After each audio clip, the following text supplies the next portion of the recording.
एवढं रेडी होऊन मी कुठे चालली आहे हे सांगतेच. त्याआधी मी नाश्त्यामध्ये उपमा बनवला होता.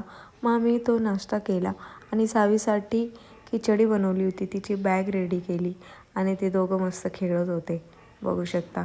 आणि आम्ही बसने निघालो स्वारगेटसाठी. स्वारगेटहून मेट्रो पकडली. मेट्रोने आम्ही गेलो तुळशीबागेत. तुळशीबागेत गेल्यानंतर काका हलवाईला आम्ही सगळ्यात आधी पेटपूजा केली.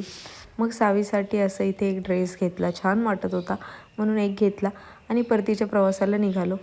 मेट्रोमध्ये तिचे दोन मुली भेटल्या. तिच्याशी खूप खेळत होत्या. ती खूप छान खेळत होती त्यांच्यासोबत.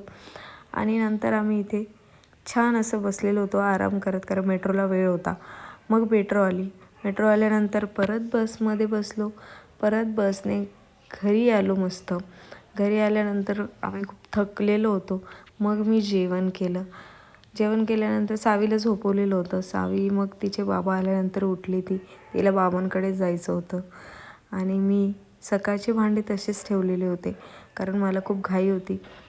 तर तुळशीबागेत मी काय घेतलं हे तुम्हाला नेक्स्ट ब्लॉगमध्ये मी सांगेलच. जास्त काही सामान घेतलं नाही, थोडंच होतं. कारण मी ज्या एरियामध्ये राहते हडपसर साईडला, हडपसरमध्ये फुरसुंगीमध्ये, तिथे मला जे पाहिजे असतं ते सामान कधीच मिळत नाही. म्हणून त्यासाठी सिटीमध्येच जावं लागतं आणि इथून तुळशीबागेतच जावं लागतं. तुळशीबाग इथून मला 15 किलोमीटर जायला लागतं. पण ठीक आहे, थोडंफार करायलाच लागेल कारण इथे मला जे पाहिजे ते सामान मिळत नाही. इथे मी सगळे भांडे आवरून घेतले आणि सावी आणि सावीचे बाबा मध्ये करत होते. कारण मी गॅसवर सावीसाठी एक अंडं उकडायला ठेवलं होतं, त्यामुळे ते दोघंजण येऊन चेक करत होते. आणि माझं हे काम संध्याकाळी रात्रीच पूर्ण झालं, सगळे भांडे वगैरे आवरून ठेवणं. कारण सावीच्या गडबडीमध्ये माझे भांडे वगैरे काहीच आवरले जात नाही, त्याच्यामुळे ते आल्यानंतरच होतं.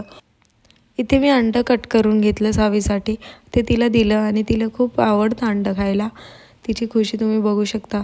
तिने अंडं खाल्लं आणि आम्ही इथे दे धक्का मूव्ही बघत होतो. हे 2 भांडे घासायचा खूप कंटाळा आलेला होता.